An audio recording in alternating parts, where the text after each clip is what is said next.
ఈనాటి లోతైన విశ్లేషణకు స్వాగతం. ఆ, మనందరికీ థ్రిల్లర్ కథలంటే ఇష్టం కదా. అవును. అందులోనూ ప్రపంచగతిని మార్చేసిన నిజ జీవిత కథలంటే ఇంకా ఆసక్తి ఉంటుంది. కరెక్ట్. ఈరోజు మన ముందున్న సమాచార మూలాలను చూస్తుంటే మ్మ్, అచ్చం అలాంటి ఒక అద్భుతమైన కథే కనిపిస్తోంది. ఒక ఒక చిన్న ల్యాబ్లో అనుకోకుండా జరిగిన సంఘటన గురించి కదా మనం మాట్లాడుకోబోతున్నాం. ఎగ్జాక్ట్లీ. అదే పెన్సిలిన్ ఆవిష్కరణ. ఒక డెస్క్ మీద జరిగిన చిన్న పొరపాటు రెండవ ప్రపంచ యుద్ధం నాటికి లక్షలాది మంది ప్రాణాలను కాపాడే బ్రహ్మాస్త్రంలా ఎలా మారిందన్నదే మన ఈనాటి లక్ష్యం. అంటే దీన్ని కేవలం ఒక వైద్య ఆవిష్కరణ కోణంలోనే కాకుండా ప్రకృతిలోని రహస్యాలను మానవాడి ఎలా అర్థం చేసుకుందనే కోణంలో కూడా చూడాలి. నిజమే. ఎందుకంటే లక్షల ఏళ్లుగా సూక్ష్మజీవుల మధ్య ఒక నిశ్శబ్ద యుద్ధం జరుగుతోంది. అందులోంచి ఒక ఆయుధాన్ని మనం ఎలా వాడుకున్నామనేది చాలా ఆసక్తికరం. ఖచ్చితంగా. సరే, దీన్ని కాస్త వివరంగా విశ్లేషిద్దామా? తప్పకుండా. అయితే ఈ కథను పూర్తిగా అర్థం చేసుకోవాలంటే మనం 1928 కంటే ముందు కాలానికి వెళ్ళాలి.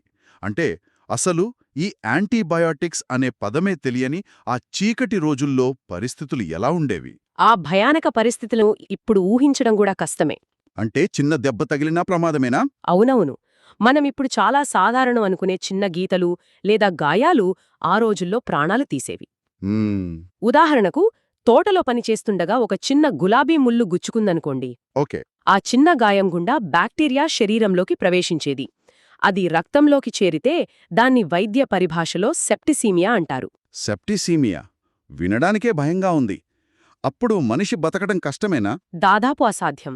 న్యూమోనియా లేదా సిఫిలిస్ లాంటి వాటికి అప్పట్లో ఎలాంటి నిర్దిష్టమైన మందులు లేవు. మరి వైద్యులేం చేసేవారు? వాళ్లు కేవలం ప్రేక్షక పాత్ర వహించాల్సిందే. వారి దగ్గర ఆల్కహాల్ లాంటి యాంటీసెప్టిక్స్ మాత్రమే ఉండేవి. అంటే అవి కేవలం పైపైన ఉన్న గాయాన్ని శుభ్రం చేయడానికి మాత్రమే పనికొస్తాయన్నమాట. కరెక్ట్. శరీరం లోపలికి వెళ్లిన బ్యాక్టీరియాను అవి ఏమీ చేయలేవు. పరిస్థితి మరీ దారుణంగా ఉంటే ఇన్ఫెక్షన్ సోకిన అవయవాన్ని కత్తిరించి తీసేవారు. My God! రోగిని పడుకోబెట్టి వారి సొంత రోగ నిరోధక శక్తే ఆ బ్యాక్టీరియాతో పోరాడి గెలవాలని ఎదురుచూడటం తప్ప వేరే దారి లేదప్పట్లో. ఆ నిస్సహాయతను తలుచుకుంటేనే భయం వేస్తుంది. వైద్యులుండి కూడా కళ్ళెదుటే ప్రాణాలు పోతుంటే ఏమీ చేయలేని పరిస్థితి. అవును. సరిగ్గా ఇక్కడే మన కథలో అత్యంత కీలకమైన వ్యక్తి ప్రవేశిస్తారు. ఆ లండన్లోని సెయింట్ మేరీస్ హాస్పిటల్లో పనిచేస్తున్న బ్యాక్టీరియాలజిస్ట్ అలెగ్జాండర్ ఫ్లెమింగ్. ఎగ్జాక్ట్లీ. ఆయన ప్రధానంగా గాయాలలో ఇన్ఫెక్షన్ కలిగించే స్టెఫిలోకాకస్ అనే ప్రమాదకరమైన బ్యాక్టీరియాపై పరిశోధనలు చేసేవారు. ఇక్కడే అసలు ఆసక్తికరమైన విషయం దాగి ఉంది. ఏమంటే ఫ్లెమింగ్ ల్యాబ్ చాలా అస్తవ్యస్తంగా ఉండేదని మన మూలాలు చెబుతున్నాయి. నిజమే. అది ఆయన పనితీరు కావచ్చు. 1928 సెప్టెంబర్ నెలలో ఆయన సెలవులకు వెళ్లి వచ్చిన తరువాత తన ల్యాబ్ బెంచ్ మీద ఒక అద్భుతాన్ని గమనించారు కదా. అక్కడ అసలేం జరిగింది? ఫ్లెమింగ్ సెలవులకు వెళ్లే ముందు తన డెస్క్ మీద కొన్ని పెట్రీ డిష్లను అలాగే వదిలేసి వెళ్లారు. ఆ డిష్లలో ఈ స్టెఫిలోకాకస్ బ్యాక్టీరియాను పెంచుతున్నారు కదా. అవును. ఆయన తిరిగి వచ్చేసరికి అందులో ఒక ప్లేట్ మీద బూజు పట్టి ఉండటాన్ని గమనించారు. మన ఇంట్లో ఫ్రిడ్జ్లో ఎప్పుడో పెట్టిన ఆహారాన్ని మర్చిపోతే బూజు పడుతుంది గదా, అలాంటిదేనా? అచ్చం అలాంటిదే. సాధారణంగా ఏ శాస్త్రవేత్త అయినా సరే ఆ ప్లేట్ పాడైపోయిందని దాని సింక్లో పారేసి కడిగేస్తారు. కాని ఫ్లెమింగ్ అలా చేయలేదు. చెయ్యలేదు. ఆయన దృష్టి అంతా ఆ బూజు చుట్టూ ఉన్న ప్రాంతం మీద పడింది. ఎందుకంటే ఆ బూజు చుట్టుపక్కల ఎక్కడా బ్యాక్టీరియా పెరగకపోవడాన్ని ఆయన గమనించారు. ఓహో, అంటే ఆ బూజు తన చుట్టుపక్కల ఒక అదృశ్య వలయాన్ని ఏర్పరచుకుని బ్యాక్టీరియాను నాశనం చేసిందన్నమాట.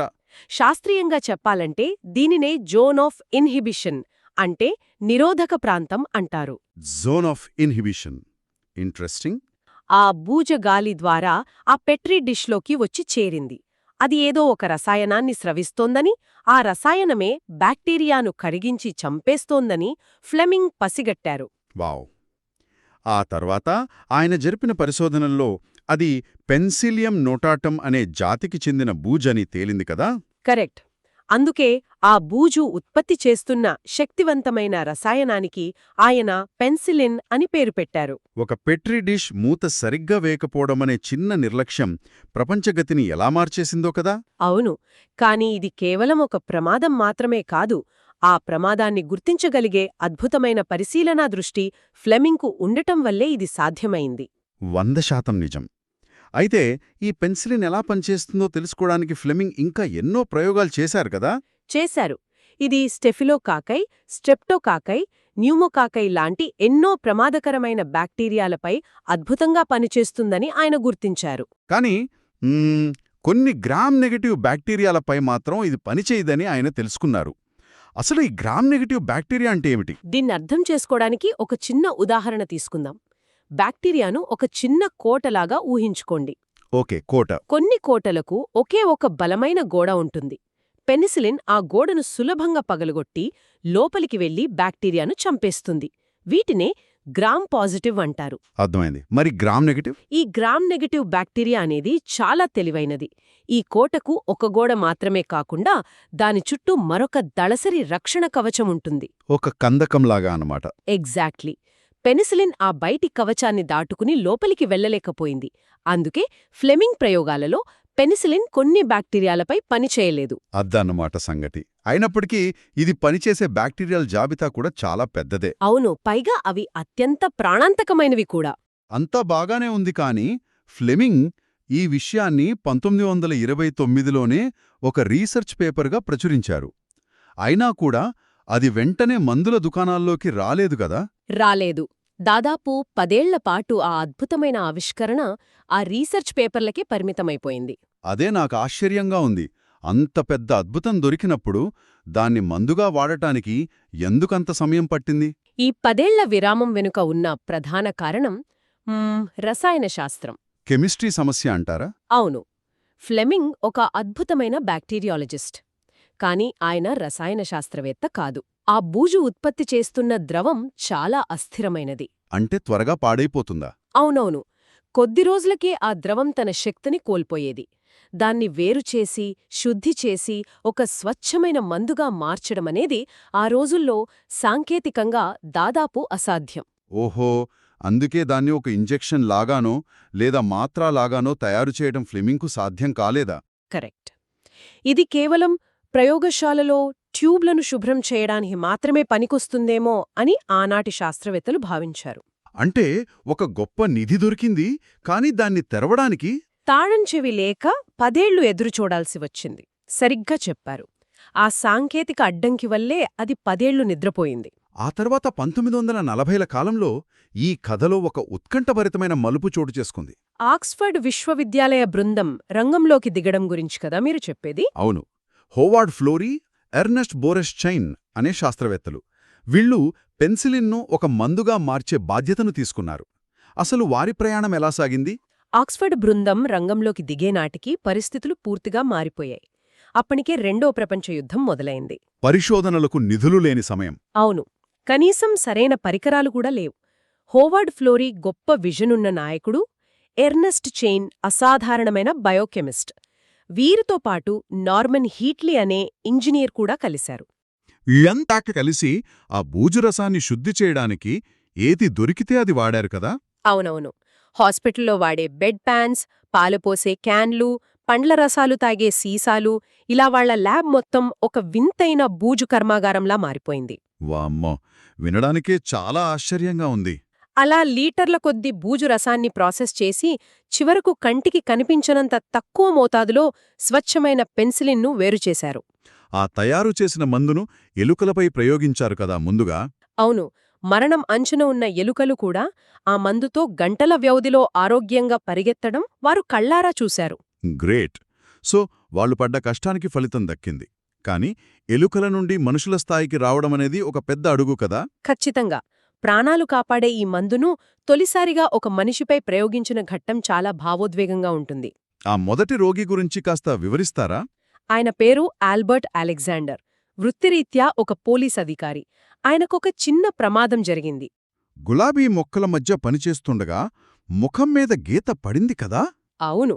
ఆ చిన్న గాయం ద్వారా భయంకరమైన ఇన్ఫెక్షన్ సోకింది. అది ఎంతలా వ్యాపించిందంటే ఆయన ముఖం మొత్తం వాచిపోయి ఒక కన్ను కూడా తీసేయాల్సిన పరిస్థితి వచ్చింది. అయ్యో. దాదాపు ప్రాణాలు కోల్పోయే స్థితిలో ఉన్న ఆల్బర్ట్కు 1941లో తొలిసారిగా ఈ పెన్సిలినిచ్చారు. అప్పుడేమైంది? మందు ఇచ్చిన 24 గంటల్లోనే ఒక అద్భుతం జరిగింది. జ్వరం తగ్గిపోయింది, ఇన్ఫెక్షన్ కరిగిపోవడం మొదలైంది. ఆయన ఆకలితో ఆహారం కూడా అడిగి తిన్నాడు. అది నిజంగా అద్భుతం. కాని ఈ కథ సుఖాంతం కాలేదు కదా. ఇక్కడే ఒక పెద్ద సమస్యొచ్చింది. దురదృష్టవశాత్తు అవును.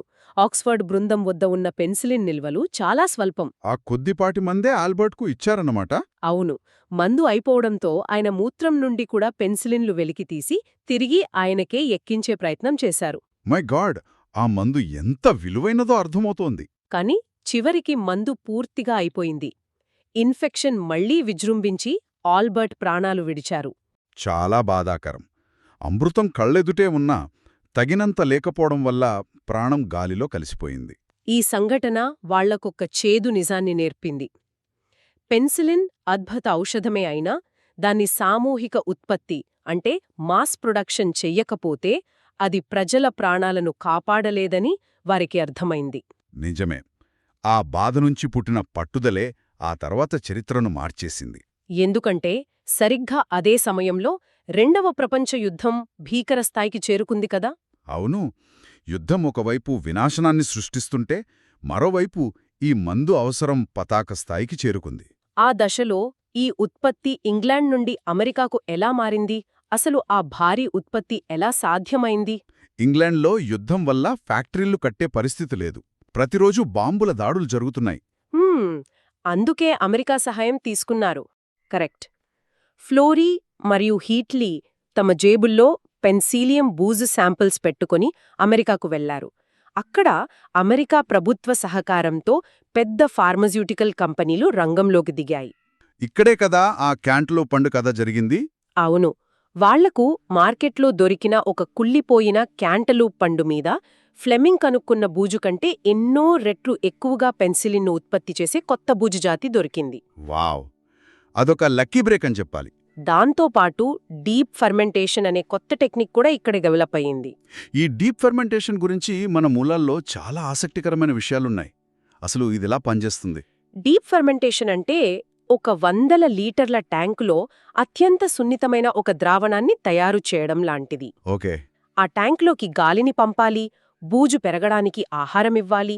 కాని ఒక్క చిన్న పొరపాటు జరిగి బయట గాలిలోని వేరే సూక్ష్మజీవి ఆ ట్యాంకులోకి వెళ్లినా మొత్తం నాశనమైపోతుంది. అంటే చాలా జాగ్రత్తగా చేయాల్సిన ప్రాసెస్ అన్నమాట. అవును. ఇంతకుముందు బూజును ఉపరితలం మీదే పెంచేవారు. కానీ డీప్ ఫర్మెంటేషన్ ద్వారా ట్యాంకు లోతల ద్రవమంతటా బూజును పెంచడం సాధ్యమైంది. 100 గ్యాలన్ల ట్యాంకులలో ఎలాంటి కాలుష్యం లేకుండా ఈ బూజును భారీ స్థాయిలో ఉత్పత్తి చేయడం అప్పట్లో ఒక ఇంజనీరింగ్ అద్భుతమే. ఖచ్చితంగా. అమెరికా మరియు బ్రిటన్ల ఉమ్మడి కృషితో ఇది సాధ్యపడింది. ఆ కృషితోనే అసాధ్యం సుసాధ్యమైంది. 1944 నాటికి, అంటే యుద్ధంలో కీలకమైన డీడే నాటికి, లక్షలాది మంది సైనికులకు సరిపడా పెన్సిలిన్ను వారు ఉత్పత్తి చేయగలిగారు. అవును. ఒకప్పుడు చిన్న గాయానికి ఇన్ఫెక్షన్ సోకి ప్రాణాలు విడిచిన సైనికులు ఇప్పుడు పెన్సిలిన్ ఇంజెక్షన్తో కోలుకుని మళ్లీ యుద్ధభూమిలో నిలబడగలిగారు. ఇది రెండో ప్రపంచ యుద్ధం ఫలితాన్నే కాదు, మొత్తం వైద్యరంభ స్వరూపాన్నే మార్చేసింది కదా. ఎలాంటి సందేహం లేదు. పెన్సిలిన్ రాకతో వైద్య రంగంలో ఒక పెను విప్లవం వచ్చింది. అందుకే 1945లో ఫ్లెమింగ్, ఫ్లోరీ మరియు చెయిన్లకు ఉమ్మడిగా నోబెల్ బహుమతి వరించింది. మానవాళ్ని రక్షించినందుకు వారికి దక్కిన సరైన గౌరవమది. ఈ ఒక్క ఆవిష్కరణ వల్ల న్యూమోనియా, మెనింజైటిస్ లాంటి వ్యాధులు ఇక మరణశాసనాలు కాకుండా పోయాయి. అవును. ఈ మొత్తం ప్రయాణం మనకు ఒక గొప్ప పాఠాన్ని నేర్పుతుంది. ఒక డెస్క్ మీద మూతతీసి ఉంచిన పెట్రీ డిష్ నుండి ఆక్స్ఫర్డ్ బృందం కష్టం, ఆల్బర్ట్ అలెగ్జాండర్ విషాదం, చివరగా అమెరికా ఫ్యాక్టరీల్లో భారీ ఉత్పత్తి అన్నీ కలిస్తేనే నేడు మనం చూస్తున్న ఈ అద్భుత ఔషధం మన చేతుల్లోకి వచ్చింది. ఫ్లెమింగ్ దీనికి ప్రాణం పోస్తే ఫ్లోరీ మరియు చెయిన్ దానికి రెక్కలిచ్చారని చెప్పవచ్చు. చాలా చక్కగా చెప్పారు. అయితే మనం ఆలోచిస్తే ఈ కథ ఇక్కడితో ఆగిపోలేదు. ఇది ఒక చాలా ముఖ్యమైన ప్రశ్నను మన ముందుంచుతుంది. ఎలాంటి ప్రశ్న? ఈ కథలో ఒక కీలకమైన శాస్త్రీయ సూత్రముంది. అదే యాంటీబయోసిస్. అంటే ప్రకృతిలో ఒక సూక్ష్మజీవి మరొక సూక్ష్మజీవిని నాశనం చేయడం. బూజులకు మరియు బ్యాక్టీరియాలకు మధ్య లక్షలాది సంవత్సరాలుగా మనుగడ కోసం ఈ పోరు జరుగుతూనే ఉంది. ఆ పోరులో బూజు సృష్టించుకున్న ఆయుధాన్నే మనం పెన్సిలిన్గా మార్చుకున్నాం. అవును. కానీ ప్రకృతి ఎప్పుడూ ఒకేలా ఉండదు, అది మారుతూ ఉంటుంది. మనం ఈ ఆయుధాలను ప్రయోగిస్తున్నప్పుడు బ్యాక్టీరియాలు కూడా తమను తాము కాపాడుకోవడానికి కొత్త దారులు వెతుక్కుంటాయి. అంటే ఇప్పుడు మనం చూస్తున్న సూపర్ బగ్స్ లాగానా? ఖచ్చితంగా పరిణామ క్రమంలో రక్షణ కవచాలను మార్చుకుంటాయి. కాబట్టి ఇక్కడ అసలు ప్రశ్న ఏమిటంటే, ప్రకృతిలో సూక్ష్మజీవుల మధ్య జరుగుతున్న ఈ నిరంతర యుద్ధంలో మనం ఇంకెన్ని ఆయుధాలను కనుక్కోవాల్సి ఉంది? హ్మ్, ఆలోచించాల్సిన విషయమే. బహుశా మన చుట్టూ ఉన్న మట్టిలోనో సముద్రపు అడుగుభాగంలోనో మనం ఇంకా కనుక్కోవాల్సిన రహస్య ఆయుధాలు ఇంకెన్ని దాగి ఉన్నాయో కదా. నిజమే. ఈ నిరంతర పరిణామ క్రమంలో మనుగడ సాగించాలంటే మనం ప్రకృతిని జయించడం కాదు, దాన్ని ఇంకా లోతుగా అర్థం చేసుకోవాల్సిందే. ఎంతటి అద్భుతమైన ఆలోచన ఇది! ప్రకృతి నిరంతరం తనలో తానే ఒక ప్రయోగశాలను నడుపుతోంది. మనం ఆ అద్భుతాలను గమనించడానికి సిద్ధంగా ఉండాలి. ఒక చిన్న బూజు నుండి పుట్టిన పెన్సిలిన్ కథ మనకు చెప్పేది ఇదే.